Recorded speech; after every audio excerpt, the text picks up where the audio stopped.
month, NASM is giving you free courses. That's right, free courses each month just for being part of the NASM family. Learn about everything ranging from nutrition to strength, weight loss to stress relief, and everything in between. Click the link in the bio for information and to claim your free course before they're gone.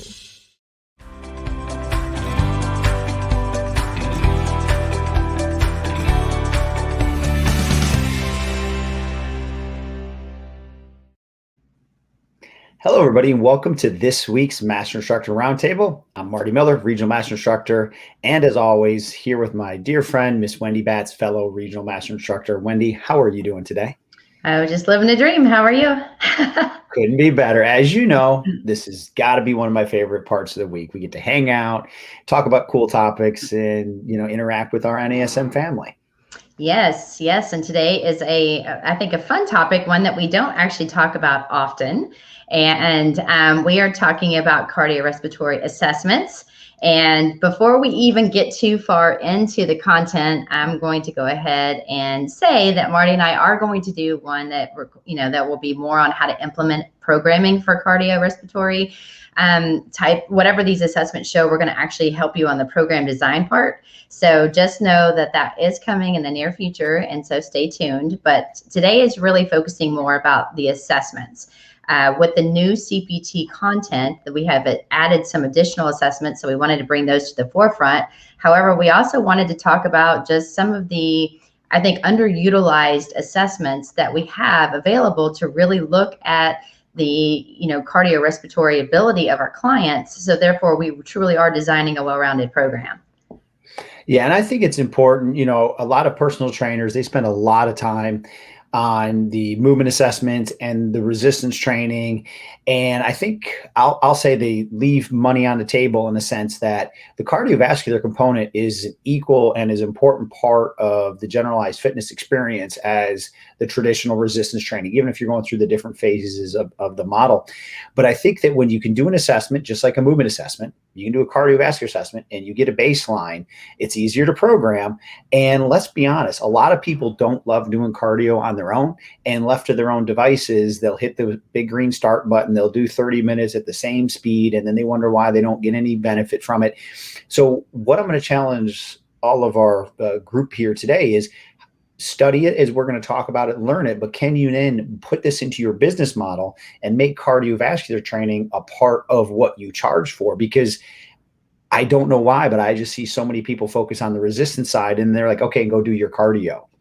Right. And often, I think to your point, Marty, I know a lot of my clients, they're going to go on the cardio pieces that they are more familiar with or more comfortable with, which isn't always the most ideal piece of equipment to be on. So for example, if you're doing the overhead assessment, so some of the transitional assessments, and notice a magnitude of compensation. So feet turning out, low back arch, arms falling forward, and it's mainly due to the hip flexor complex and low underactive glutes, and then they go and sit on just the bike.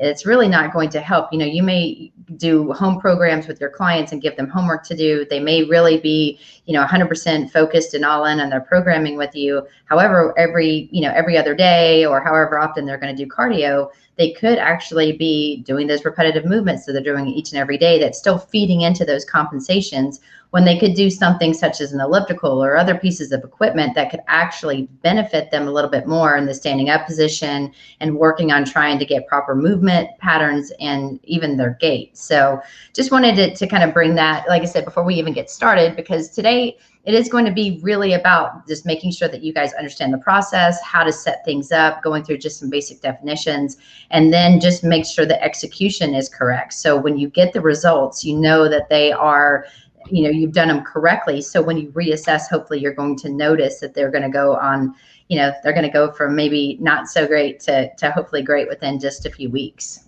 Yeah. And at the end of the day, everybody is aspiring to get results. And no matter what a great program I put together for their movement assessment, off their movement assessment into their resistance training and get them to move better, if their goal is to have better cardiovascular endurance or lose weight, and they're not focused on this as much, they may correlate that back to your skill set as a personal trainer. So that's why it's in the book, it's in the material for a reason, but that's why we're excited to bring it to life and see if we can make it a little more digestible and something that you feel more comfortable with putting into your program immediately.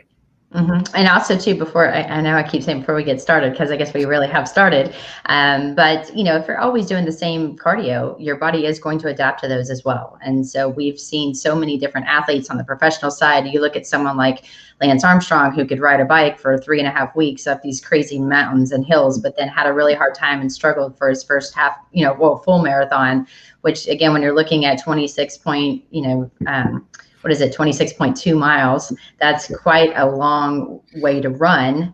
However, when you actually can get on a bike and do this for 3.5 weeks, you would think that, oh, he's got great cardiovascular health. Well, he does. However, it was a different type of movement pattern and it's a different process. And so it was extremely difficult. So same thing with your clients. We want to really look in the subjective side, find out what they enjoy, find out what they like, and then make sure when you're programming, if it's something that they always do, maybe this is where you guys can get creative on trying to implement different types of cardio. So they're going to burn more calories because they're using muscles and doing things they're not used to doing. That's also going to help challenge and challenge them. So therefore they're going to burn more calories, which will also hopefully help them increase their results long-term, depending on their goals. Absolutely. And they really blend so well together. I get somebody to move well, I can get them to move more often or move at higher intensities. And I get somebody that can move more often at higher intensities, they become healthier. So it is the complete puzzle piece. Yep. Yeah, the heart is important. So we need heart and lungs. We need to actually make sure we train them. So it's not all about biceps. Oh, well, I don't know. I'm more of a glute girl, so we'll see about that. Fair enough. But it's, today, what are we going to talk about? We're going to just go through some basic definitions, make sure that when we talk about respiratory, fitness, you understand the differences between the fitness side as well as the assessing, like how you assess the different types of aerobic versus anaerobic. So we are also going to define those. And then we're going to talk about the different types of assessments that you can consider conducting with your client. But as always, you want to find out what is the end goal. And then at that point, would the different types of cardio assessments out there be safe? Because there are some that are more, or I should say, there are some different assessments out there that are more geared towards fit individuals versus people that are more sedentary. So we want to make sure, obviously, we're providing the safest environment possible. And then we're going to discuss, make sure that, again, the setup is everything. So exactly when you're supposed to take someone's heart rate, or is it something that's just a talk test and you're just getting a number verbally. So we want to just make sure you guys feel very, just comfortable with what we're going to talk about today. And as always, if you have questions, feel free to throw them here in the comment box and we'll do our best to answer them. Yeah. And as we go through, sometimes we'll pull the questions out. And Alexi, I agree. Boxing's amazing. I've done MMA forever, and that is a great way to do some cardio and get people off equipment, get coordination and the concentration factor going. So, there are a lot of ways to get after that heart rate training. Depends on what you're skilled at, for sure. Mm-hmm. So when we look at cardiorespiratory fitness, when you look at the actual definition, it's the ability of the circulatory and respiratory systems to provide the body with oxygen during activity. So obviously, when we're working at higher intensity, we're going to increase the amount of oxygen that we need, as well as what we're inhaling and exhaling. So we're going to increase our heart rate during these activities. And so when we talk about, again, the cardiorespiratory assessments, what we're looking at is we want to find a way to measure the aerobic fitness of an individual. We want to find out, can they walk comfortably for so many minutes, or is that taxing them to a level where they feel uncomfortable? And that's really important to know. So again, subjective information up front, which is just the talking one-to-one, is going to be extremely crucial. So how much cardio they've been doing, if at all, and have they ever been, are they currently active even in their activities of daily living, because walking stairs could really get someone out of breath. So if that's something that they struggle with, or they have pain and it's uncomfortable, putting them on a stair mill would not be ideal. So again, that's why, getting as much verbal information as you can is really important. And then of course, there's two different types of cardio fitness that we're going to talk about. We're going to look at aerobic, which is where it requires oxygen, your body requires oxygen, or anaerobic, which is where we don't have any oxygen at that point. So again, we're going to talk about the differences of an aerobic test that you can do for long periods of time versus anaerobic that you only have a few short, for short seconds in order for you to look at those numbers as well. And, I've been asked many times, and we'll probably get more into this even with some of the questions or when we do the program design part or the other portions of this, is what's the best cardio to do? It's what somebody will do. And now with that being said, it's what they'll do without causing injury, what they'll do without causing problems. And, I've worked with a lot of runners and they run, but they have problems running. So their knee hurts, their back hurts, and they'll keep running. Well, that's not what I mean by what they'll do. So, we can get into some of that in another time. But if the question comes up, what's the best cardio? It's the cardio that's appropriate for them biomechanically. It's the cardio that they'll enjoy and that they can progress with. However, I will challenge all of you to get people out of their comfort zone, because as Wendy said with the Lance Armstrong story, is just like we wouldn't want to only do one exercise for chest or one exercise for legs. We do want people to move through different planes of motion. That's why Alexi's comment about boxing, getting rotation and doing things different, because then they can maybe do cardio longer, find something else they enjoy, and not always overload the same patterning. And Wendy, you and I both have trained people who have done cardio for 30 years and they use one modality. They're broken. They're fit in that movement, but they're broken because they've done thousands of hours in a repetitive motion, and we need to kind of change that up and get them out of that patterning. Absolutely. And I know there was a question that came up about what about walking 10,000 steps every day? Can I talk about the benefits there or lack of? So Marty, do you want to kind of share yours, and I'll share mine after that? So sure. There's been some research out that has said, after a certain amount of steps, maybe it's not as beneficial, but here's how I look at it is I exercise multiple times a week, but I try to be active every day. And the way I think, talking to a client, not a group of amazing fitness professionals like this, is I eat every day. So I need to be active every day, right? So that's why I personally do my mobility work every day, and I try to be active every day, but that doesn't mean I have to exercise every day or exercise at high intensities every day. And that's why I love the model, and I love our different cardio levels that we'll get into, because some days I might go for a sustained walk at 45 minutes just because I want to move. Now, for me, a 45-minute walk at a 3.5 mile an hour pace is not exercise. It's activity. But we were designed to move every day as human beings. So, I will always try to accumulate as many steps as possible, not because I'm trying to change my VO2 max with that type of activity. It's just because the body is a machine that does better when it moves frequently. And then I don't count that as my exercise. I said, was I active enough that day? And with my travel schedule and things like that, there are days where I'm not potentially active enough unless I purposely carve that out to make sure. But again, then there's our exercise, which we're going to talk more about specifically. And I think a lot of when we hear this too, and we hear about, you need to hit 10,000 steps a day, that's something, that's going to enhance your, when people are starting to lose weight.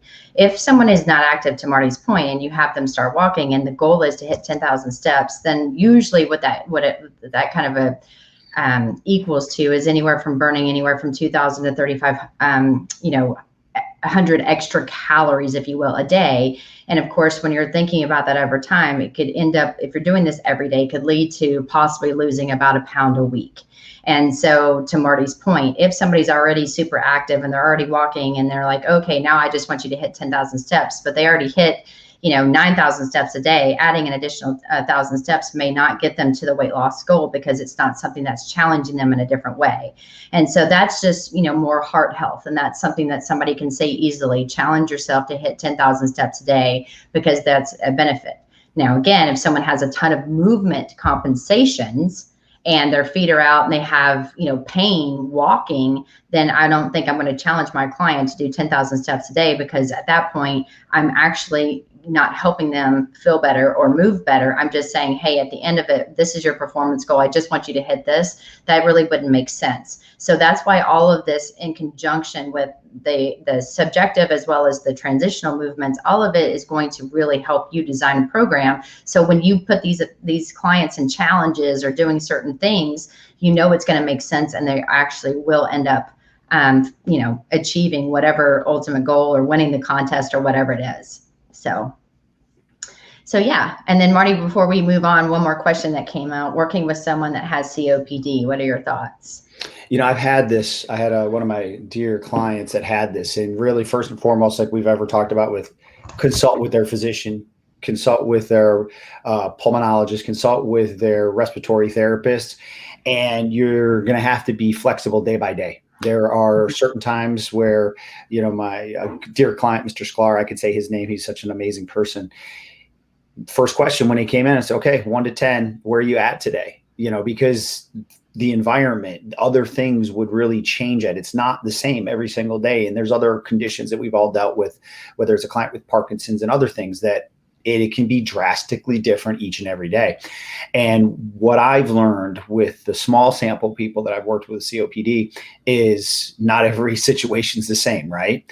So one person's COPD is going to be completely different than somebody else's. So it's really specific and case by case.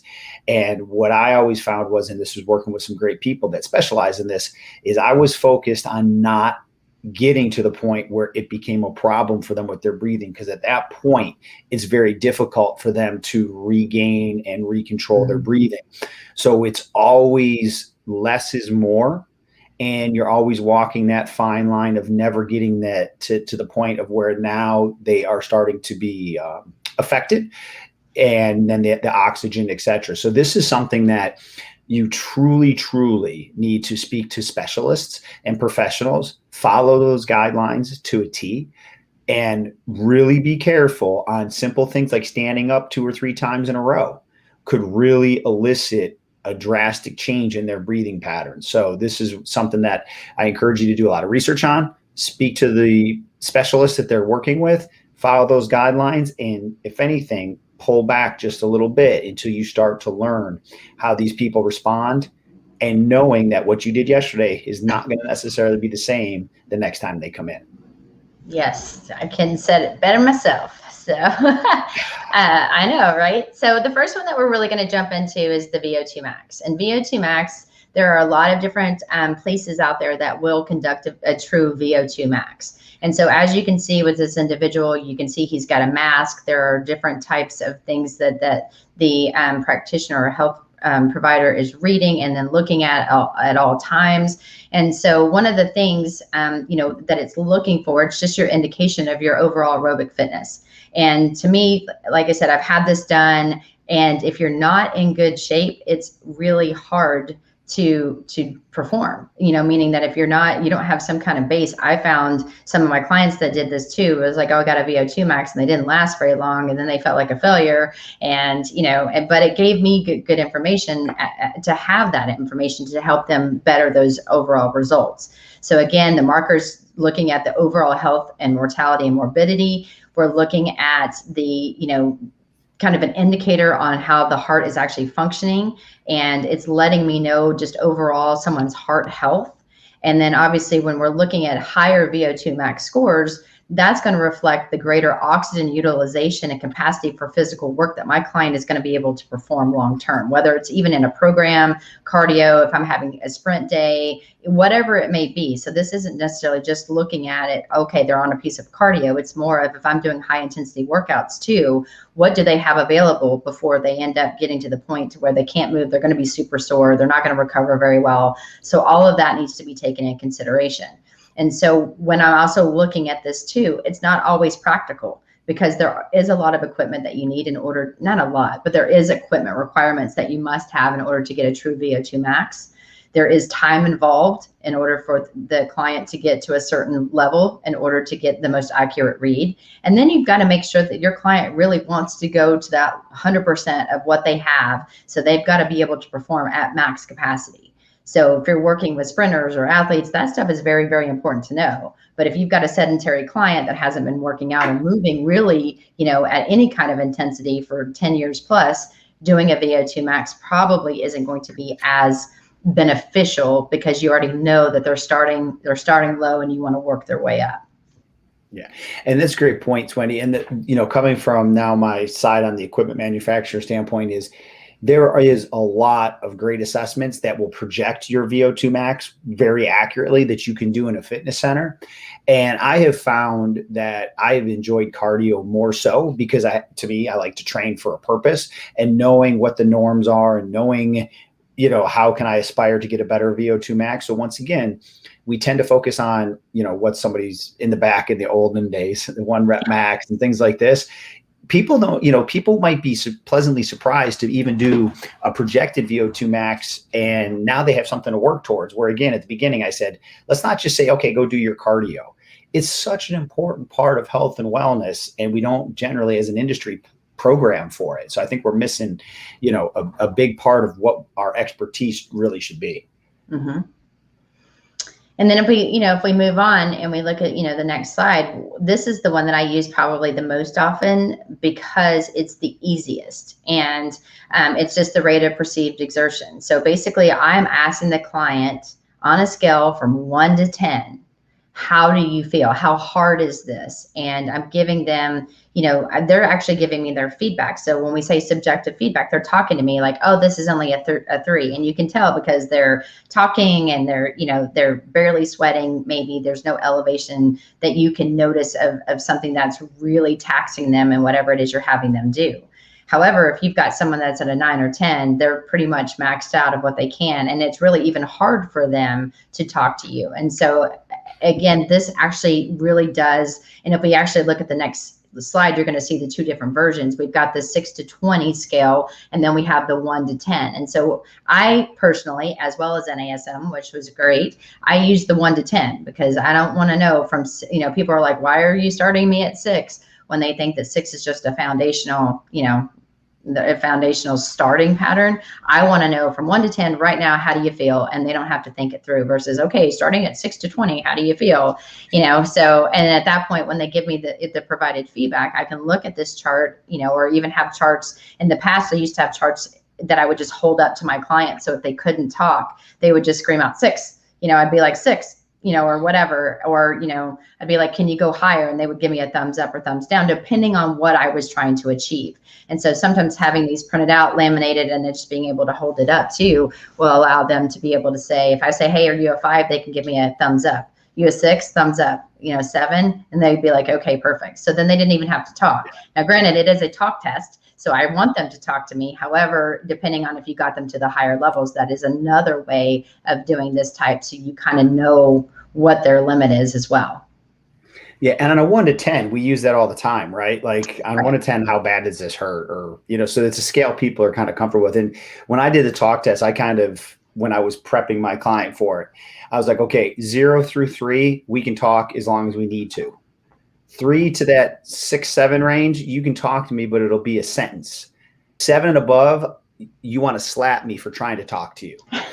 So yeah, we've all been there, right? Like after you're like, seriously, you're talking to me right now? So that's kind of the parameters that I utilized, as I was explaining it to them. So, but totally. And Lisa made a good point. I mean, it can be faulty for some clients, absolutely, because they, again, they may think that they're working hard, but they're still able to hold a conversation. And they're like, I'm a 10. And you're like, no, there's no way you're a 10. But okay. But you learn more about your client.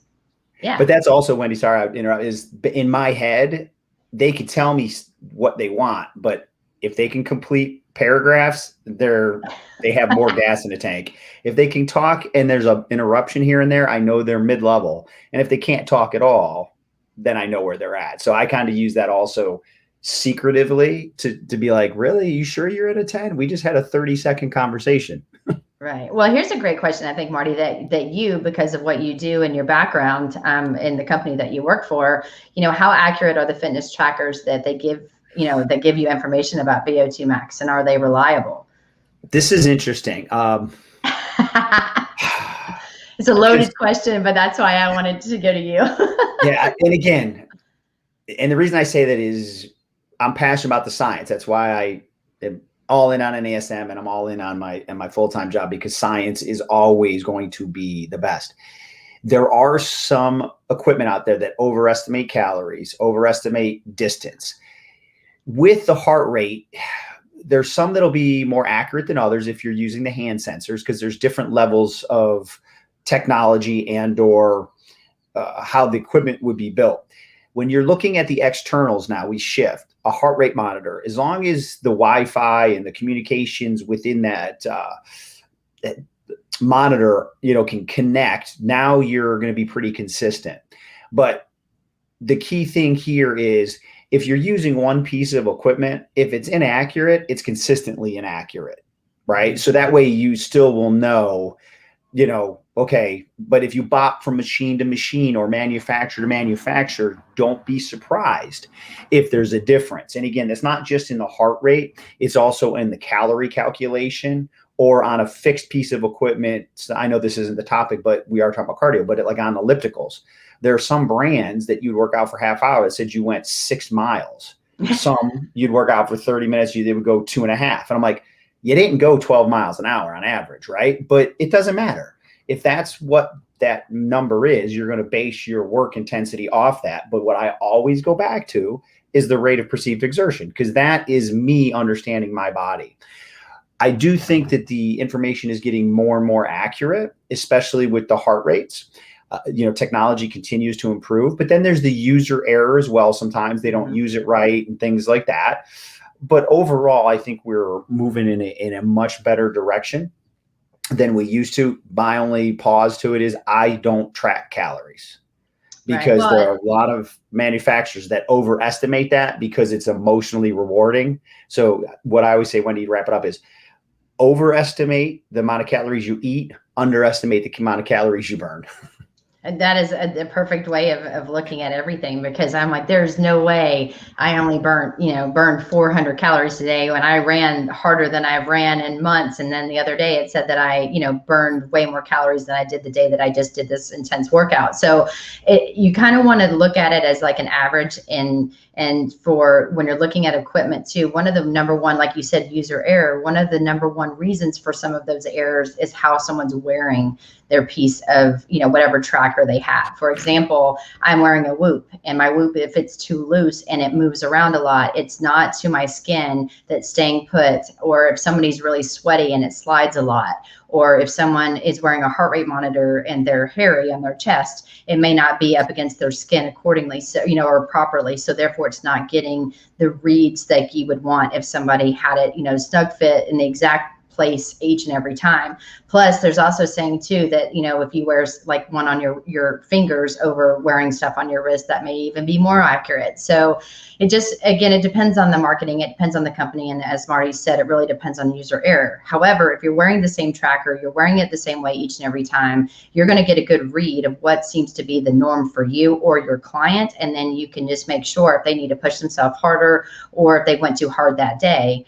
It's an average thing, and you have to get to know their equipment, their body, and then again, how do they feel? So even always coming back to this, even with those numbers, is always a good find for you, and it's only going to help you just kind of get more information.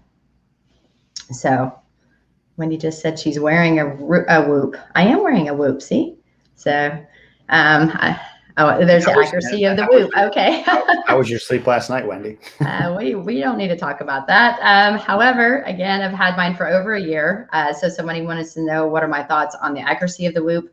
It depends. And sometimes I feel like it's pretty spot on. And other times I'm like, you know what, even if I'm just going to not even using the cardio, we're kind of getting off track, but even on, sleep, I know that I went to bed at a certain hour. I know I got up at a certain hour, and it says time in bed is completely off. So there are times, but again, I think it might be if I moved or, something happened. And so, I mean, to me, it gives me a goal. It lets me see kind of throughout the day how I'm doing. And I think that's with any fitness tracker, not just the Whoop. And again, I'm not saying it's good or bad. It just allows me some data, and I always want to know that. Same thing when, people wear the Oura Ring and the Whoop. Some people think that, the Oura Ring gives better data for certain things and the Whoop gives better data for other things. I just didn't have a baseline, so I wanted something. And because I'm sticking with it, I can see my really good days and bad days, and then I do a comparison. So, all right. So back to what we're talking about, which is the assessments. And this is for our producer. I'm Wendy Batts here with Marty Miller. And today we're talking about the cardiorespiratory assessments. And we are going to now go into the YMCA 3-minute step test. And so, Marty, do you want to take us through this one? Sure. This has been around for a long time, and it's great. It's simple, it's safe, and it's been, tested for, I don't know when it came out, but it's been out longer than I think I've been in the industry, which is a while. So the beauty of it is you don't need an expensive piece of equipment. So it's in your book. If you're NASM certified, we have it in there. You'll see it. It's the test that it's going to measure your cardiovascular fitness 3 minutes, just like the name of it implies, at about a stair stepping at a specific cadence. So it's good to have that metronome, to where nowadays we can do it on our phone. I'm sure there's an app, where back in the day we had a metronome. So this is great for deconditioned clients by having them complete this test at a 12-inch step. We do want a standardization, which is very easy to get a 12-inch step or the low plyo box. And then cardiovascular fitness is evaluated from the recovery heart rate rather than from the estimate of VO2 max. So great for low risk, apparently healthy, non-athletic adults is that population that you could use this for. And I know a common question that we either will get today or that I've gotten in the past when we've talked about this, do I have to use a 12-inch box? And as Marty said right from the start, it needs to be consistent. So if a 12-inch box isn't safe for your client, or you don't have one available, then use something a little bit lower. But each and every time you conduct the same test, you're utilizing the same inch box. So don't do a 6-inch one time, an 8-inch another time, a 12-inch another time. You want to make sure that the demand that you're asking for these three minutes are consistent throughout your assessment process each and every time. However, standard again is a 12-inch box, and that's why it's written like that. But again, if we look at to adjust down, yeah, we want it to be safe, and we wanted to, and plus it gives you a good read of how does your client look by doing something continuous. Does their foot start to turn out? Are they really having to use their arms to get up? Are they leaning too far forward? So how can they perform this test too when you're looking at their movement patterns? To me, I always am, always assessing, because I'm always watching. And so it's amazing how, certain individuals that are apparently healthy or say that they're super healthy, how they struggle with this, and other people that are like, oh, I don't know about this, they perform it really well. And that kind of brings us even to the next slide here, when we're talking about, how do you perform this? Always make sure that your client understands the protocol. What is it that you're looking for? And, if you know that your client commonly has their feet turn out or their knees cave in, but that this is going to be an appropriate test for them based on your experience and your feeling and process that you've gathered up to this point, then go ahead and have them foam roll, have them perform certain static stretches, have them do some activation exercises if needed. But at any given time, you're going to say for 3 minutes, this is the cadence that you're going to do, kind of show, tell, do, just like you would with any other exercise. And let them know that at any given moment, if they feel dizzy, if they start to get chest pains or the shortness of breath where it's really uncomfortable, then at that point, you just say, hey, shut it down. Because again, safety is always going to trump everything. And ideally, what we're looking for is that the client is going to perform 96 steps at a specific cadence each and every time. That every time they're here, they're up and they're down. And then as soon as that test is over, you're going to have the client is going to sit down with you, and you're going to palpate the radial portion of the wrist. So as you can see, as the picture indicates, that's where you're going to put your fingers. And then you're going to measure the number of heartbeats over 60 seconds and record that number. And then if you look in your textbook, there's actually ratings, like a range of ratings that'll say from poor to excellent. And then at that point, you're going to determine where does your client fit into that. So a couple of things, Marty, I think as an athletic trainer, I think it's important to talk about taking the radial test, radial pulse. So do you want to talk about things to avoid or proper positioning maybe? Yeah, sure. So it's one of those things where anytime you try something new, you should have practiced it before. So don't just, walk in with day one. And I know this is something that you're not going to learn hands-on when you take your NASM CPT class. So maybe you are going to work in a facility where you can have someone teach you how to do it. The key thing is, one, you're not going to use your thumb because your thumb has a pulse in it and you're going to confuse yourself. And two, you want to use your first two fingers, and it's a light pressure. You don't want to push down to where you're going to cause any pain or discomfort, or maybe, decrease somebody's flow to, the blood flow to their hand. So this is something you want to practice with yourself, taking your own heart rate for periods of time. That's how we learned it. We'd have to do it after every single time we worked out. And then I started to learn to practice on healthy people, like, our spouse now or people around you. And then from there, you gradually can then, obviously, if you feel comfortable with it, then you can perform it with your clientele. So it's definitely a practice. Nowadays, there's so many videos on YouTube, et cetera, that you would be able to learn how to do it, where back in the day, there wasn't. Exactly. We're aging ourselves each and every time we do these, by the way. But Yes. all right, so let's talk about the next one. So when we look at another type of assessment that you can consider, of course, we're going to go into the Rockport walking test. And so this again is an aerobic test that's for deconditioned clients. And so those with the low level fitness, in which, all I'm having them do is they're going to walk as fast as they can for a mile. So we're going to just have them, what we may see as fast, they may see as slow, and vice versa. So again, you're just going to say as fast as you can, I'm going to have you complete and walk 1 mile. And so what we're looking for is, this is going to help predict the maximal, oxygen consumption from either a time performance or even the heart rate response. So, you're going to have to determine, which way you're looking at this. But it's really good for people who are low risk. You want to make sure it's good for people that are new maybe to the gym, because it's not hard to perform. Most people know how to walk, and so you're not really showing them some kind of fancy moves. And this is good for non-athletic adults, because it kind of lets you see too, what is their pace. And Marty's like, oh, I can walk 3.5 or 3.5 on a treadmill, and that's nothing. And that may be where someone feels like they're almost at a jog, because it's really, really challenging for them. Now, one big key, note that I wanted to make sure was on this slide here is it's not designed for fit individuals, is because when you're looking at it, it really may underestimate someone's VO2 max. And so, back in the day when we were talking about the different types of formulas of trying to determine, what are your different ranges, that, more people that had better fitness, sometimes those numbers would be skewed because it wasn't correct. Same thing with this type of thing. If someone's deconditioned, the Rockport walk test is usually safe. And so if we go to the next slide and we kind of think about something like that, we can talk about other types of tests that that they could perform. But as always, we're looking at specific. Tell them what it is you're going to do. Discuss the protocol. If someone goes in and they think you're assessing them, they're automatically going to have increased heart rate. They're going to get nervous, and they're not understanding what it is they're supposed to do. So just make sure that your client has good shoes, which hopefully if they're in the gym, you've already discussed that they're in appropriate footwear. If you, once again, need to warm them up. Terminate as needed. So if they're feeling dizzy, chest pains, all that is always going to be pretty much, I think that's pretty standard across every assessment. We never want to put somebody in like any kind of state where they're, having these issues.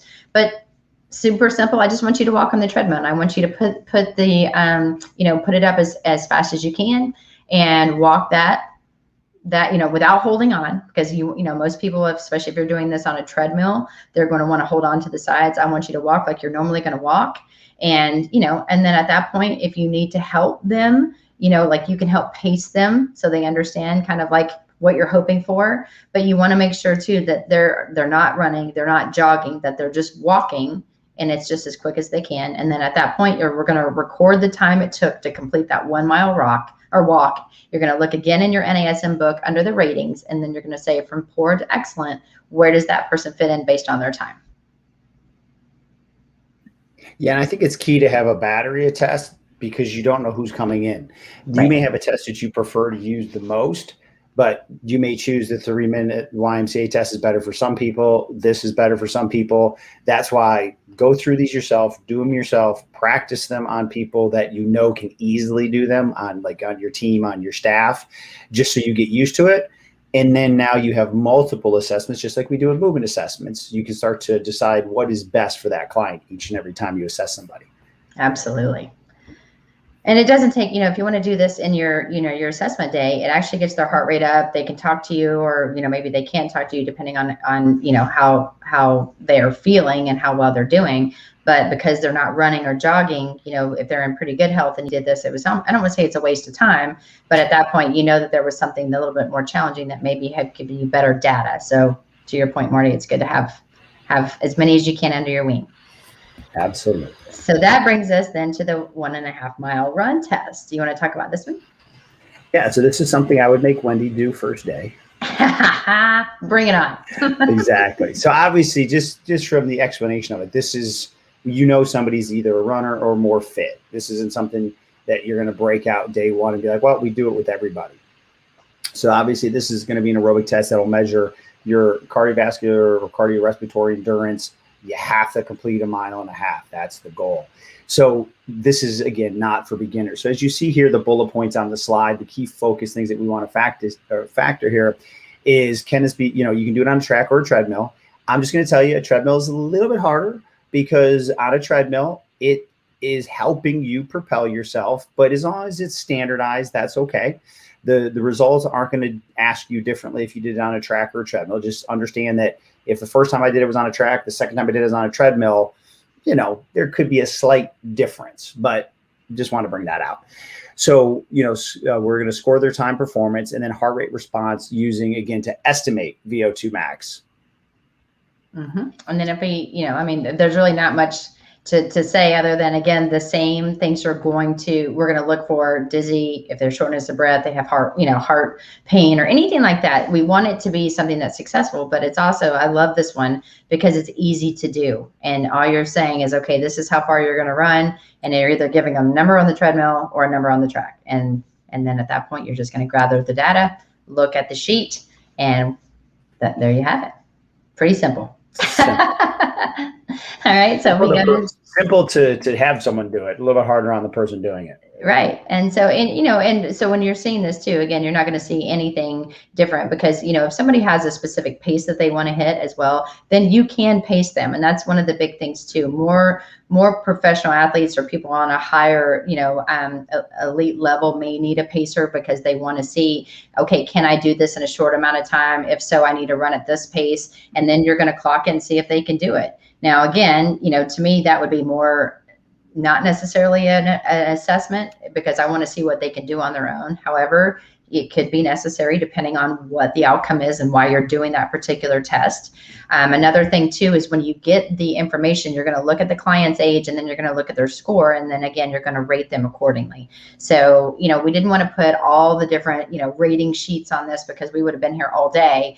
But that book, the new CPT-7 book, is phenomenal and really saying from poor to superior, look at this, and this is your answer. And so, the ideal goal here is just you're going to complete the distance as quick as you possibly can. You're going to look at where you fit into that level, and each and every time you're going to try to run a little bit faster based on hopefully your training, because they're going to move better, perform better, and then hopefully be able to be a little more powerful as well. Absolutely. All right. So moving right along, look at us. So the talk test, this one, you're just going to talk to your client here. You're going to look at the anaerobic, it's an aerobic test again that we're going to measure, the ability of your client to talk to you and hold a conversation during an activity at, various intensity levels. So, can they continuously talk to you? And if they can, then that they're going to be able to go up a little bit higher. And so ideally what we're looking at is we're just trying to gauge the intensity of the activity that the client, has different markers. So the metabolic markers and, when they can hold a conversation, meaning, are they breathing heavy? Are they sweating profusely? Is there certain things happening within the body that I can visually see? And so this is appropriate for all ages because we're not giving them something, specific that they have to do. You just may provide a challenging exercise that may be challenging for them. And you're just going to see how they do, through a talk test. And then you're going to take note and go from there. Like you said, cut and dry, easy to do. Yes. All right, Marty, you want to take us through V1 tests? Absolutely. So this is newer material that we've put in our more recent update. So this is really fun and interesting stuff that you can utilize. So this is now that ventilatory threshold test, so VT1, and then in a couple slides, you're going to see VT2. That's why we numbered it. So the definition here, just to get us on the same page, point at which the body uses an equal mix of carbs and fat as the fuel source, that 50-50 mix. Can be performed on any device. So you can bike, you can treadmill, etc. So question is, why are we doing it? What does it assess? So this helps with, progresses into intensity and relies on the interpretation of a way that a person talks to determine a specific event in which the body would begin to metabolize, or the metabolism undergoes a significant change. I'm telling you, that's a tough one to say. Metabolism. That's what I meant. Aerobic test that relies on that steady state heart rate. So we're trying to keep the heart rate at a certain point. We're not looking for those high intensity spikes and that recovery. We're looking at a steady state. So this is appropriate for all populations. So this is good for whoever comes in. This is something that you can utilize with everybody. Yep. And if we go to the next slide, we're going to actually show you, because it's new, we wanted to make sure that you guys had exactly how to perform this and what exactly we're looking at. So as always, you're going to discuss the protocol, and then you're going to decide what is the exercise modality that you want to use or you think is more appropriate for your client. So again, if you're going to end up using a treadmill, are we looking at the speed of the treadmill? Are you going to have them on a specific speed and then look at the incline? Are you going to have them on a bike, or whatever it is? You're going to have to determine what it is for that, and then you're going to look at the workload accordingly. And so, determine at that point the duration of each stage. So we're looking at ideally between 1 to 3 minutes, but what we're trying to look at is steady state, meaning that if I'm at like a specific, speed or a specific incline, again, utilizing a treadmill, can I maintain that for a certain amount of time, as Marty said, without a spike or without a drop? And then at that point, as soon as I know that my steady state is attained, then at that point, I can increase it. And the way that you can do this and why it's appropriate for everyone is because you're conducting still a continuous talk test. And you want them to be able to talk to you for at least 20 seconds. And so it's a really, really good idea to either have a lot of different topics that you're going to discuss, or that you're going to say, okay, I want you to go through the alphabet. A is for apple, B is for boy, C is for cat.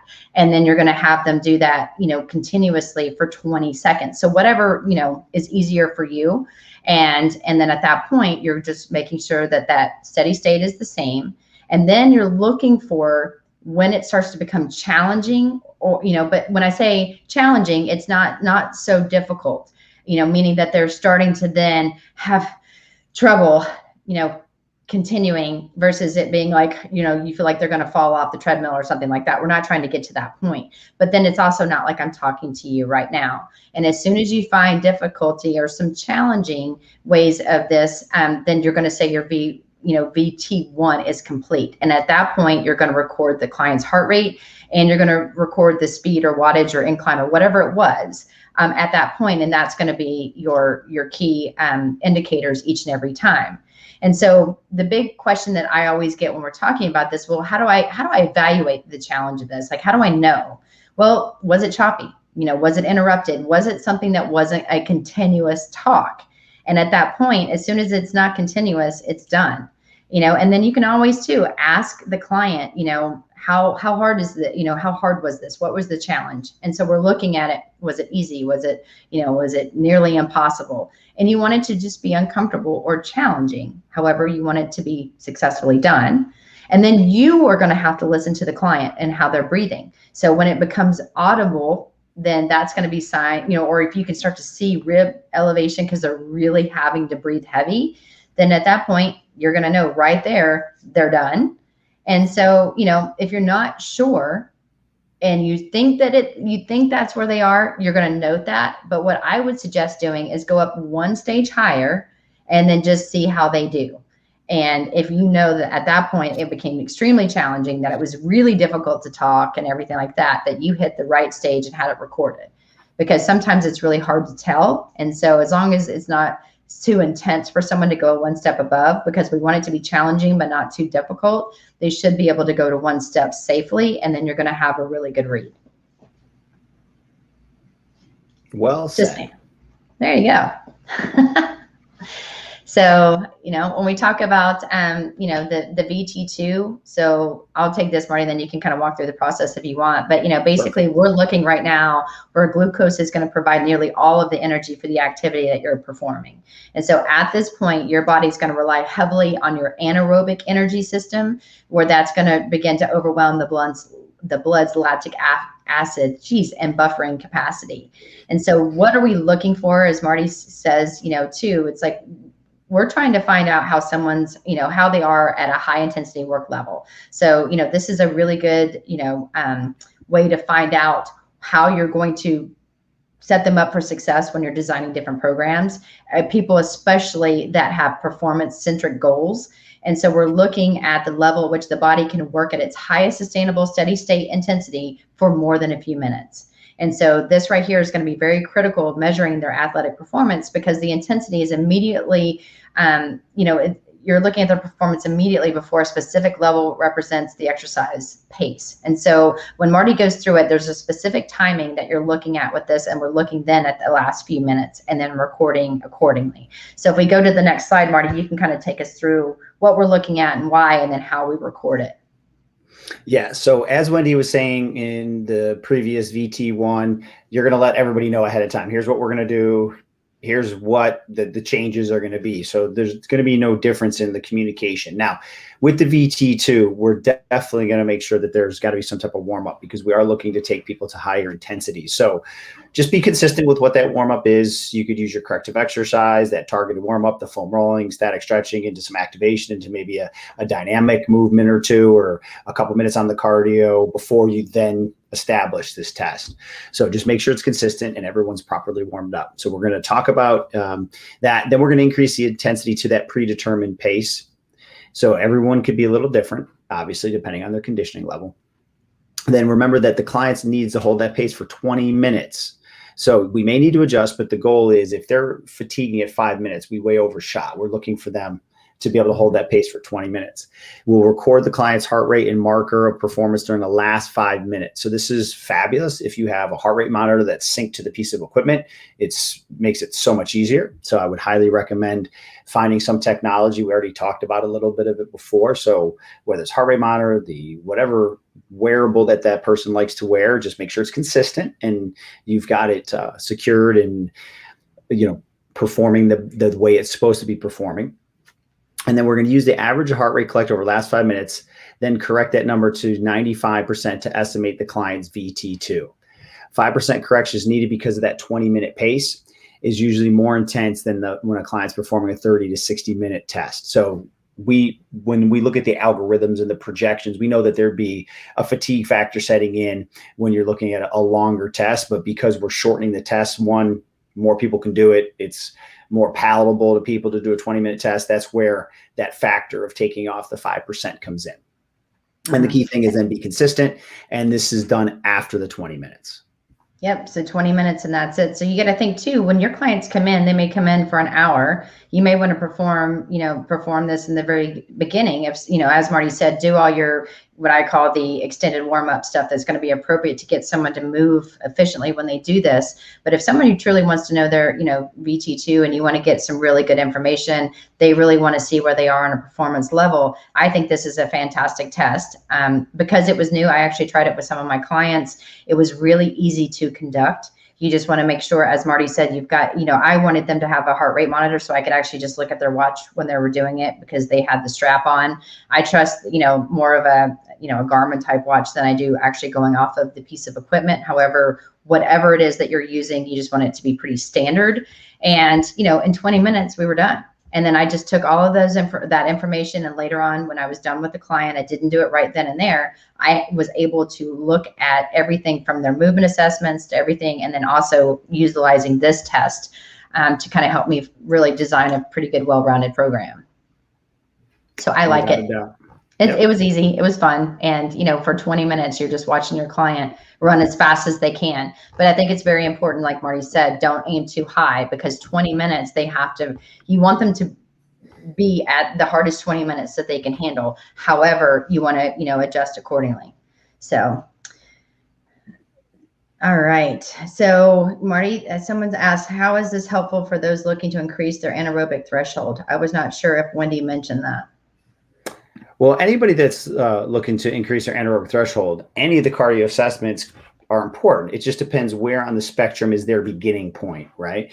So whether it's someone that's totally deconditioned, has never exercised, you may use the YMCA 3 minute. For somebody that's been training for a period of time, you may use VT2. all that is a part of the process to find out where they are currently as you either start your relationship with them, or is this a checkpoint after 4 to 6 weeks of training. From there, as you are more specific in your training and as you train either longer duration or higher intensities or both, you're going to see an improvement in your anaerobic threshold. So if you're an elite runner or elite swimmer, obviously those training protocols are very specific. And that's where sometimes people do bring in coaches that focus on, Division I swim coaches, or, coaches that have been doing crew forever. We've done stuff obviously in the past with Ironman coaches. Generalized fitness, obviously everything we have in the book will cover what you need to put them through safe and effective training protocols over a period of time to increase their anaerobic threshold and their VO2 max. There you go.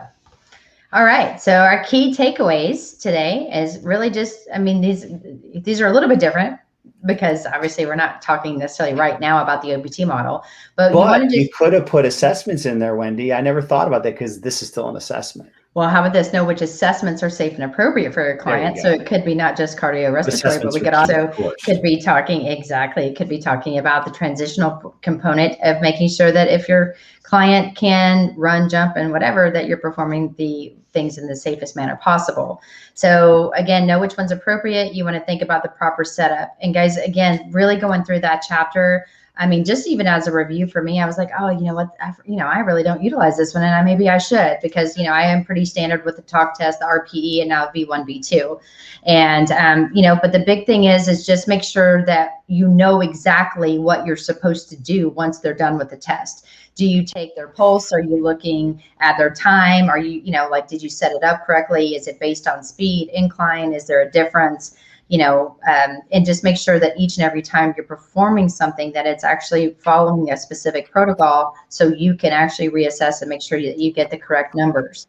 Always watch and monitor that client closely. So you want to make sure we said this in the PowerPoint, it's written in the book, we would say it, out on the street. If a client starts to get really flushed, they start to look like they're kind of losing it a little bit, you start to see them get dizzy, shut it down, especially if they're on a piece of equipment, because you don't want someone to get dizzy when they're, on a treadmill. And then all of a sudden they lose their balance, fall, and that could lead to some serious injuries long-term, just when you're trying to do a basic assessment. So always monitor your client. And then of course, record the information as instructed, but then just like any other assessment, reassess every 4 to 6 weeks. Make sure that, you're seeing an increase in the 1.5 mile run. Their time should increase. Also, when they're running, watch their gait, see what's happening in their movement patterns, see what happens when they get tired. So always be assessing, even when you're assessing in different ways, because it can really, really help you. Excellent points, Wendy. And I think we have time here for a question from Amber. What if your client's obese? And I'll jump in here on this one. Sure. I know it's easy to generalize someone that's obese is deconditioned, but I have a friend who, by the charts, he's 6'4", probably 240 pounds. Well, what do you know? He was an Olympic water polo player, and he does 100-mile, those long endurance races. If I judged him walking in the door and admit his body fat, I would be like, oh my God, this guy's never going to make it. His VO2 max was in the high 60s. So look at that as a part of the complete picture of a person, but don't judge them by that, because you might be shocked at this person might have swam for the last 6 years, or this, that, the other. It's a piece of the puzzle, but that's why we have that client intake form. We build rapport. We try to figure it out. As you start to find out their current activity level, their aches, their pains, their injuries, their goals, you'll know if that body weight is a problem for their conditioning currently. And then we gave you a really good array of tests from a beginners all the way to the advanced. So it's a piece. But I definitely don't judge a book by its cover, because you'd be shocked how some people who, quote unquote, are carrying some extra body weight can crush it cardiovascularly. Yes, and to your point, I mean, when you say obese, they may be carrying more weight. It may be harder on their joints, and so maybe if we were talking about the Rockport test and we were talking about just walking 1 mile, could they walk that 1 mile without issues in their their ankles, their knees, their hips? Do they walk already? And maybe you can still get a good foundation of where they started on day one. But again, if they haven't been moving much, they're super sedentary, they're, and none of these tests apply at this point, then just start, having them do little bits and pieces and start using the RPE scale, even if it's, okay, today we're going to walk 5 minutes on the treadmill, or today I'm going to put you 5 minutes on the bike, whatever it is. And I want you to try to get to a level where it would be a 6 on a 1 to 10 scale. I mean, that's where you guys could really, benefit by having some of those charts laminated, because at that point, you could just say, give me an up and down, or talk to me, or whatever it is. And, just the big thing too, with obese clients, because I had this as well. I had someone that was very, very heavy, and you want to make sure too, that if you are going to utilize a piece of equipment to perform any of the assessments, or even a piece of equipment in the gym, you want to make sure that it can withhold the amount of weight that they weigh. And so there are certain, certain pieces of equipment out there that has a 350-pound max, limit to some of these pieces. And so therefore you don't want somebody that's 4+ getting on that and then it break, because it's embarrassing for them. It's not good for your, it's not, obviously that piece of equipment is now out of order. So it's definitely not good for the gym. But you also just want to think, how would you feel if that was you and you're in their skin? So just be very careful. But just because they're obese doesn't mean that they can't do things, because the charts and BMI and stuff, it's crazy now looking at some of these numbers of people that fit within that category. Absolutely. All right. Well, you guys can contact me as always at wendy.bats@nasm.org, or you can find me on Instagram at wendy.bats13. And then my email is right there, marty.miller@nasm.org. Instagram, dr.martymiller72. And as always, Wendy, it's a pleasure hanging out with you, going over some amazing topics. And we will come back in a few weeks or so with some more cardiovascular content. So thank you so much, everyone, for joining. We look forward to seeing you again soon.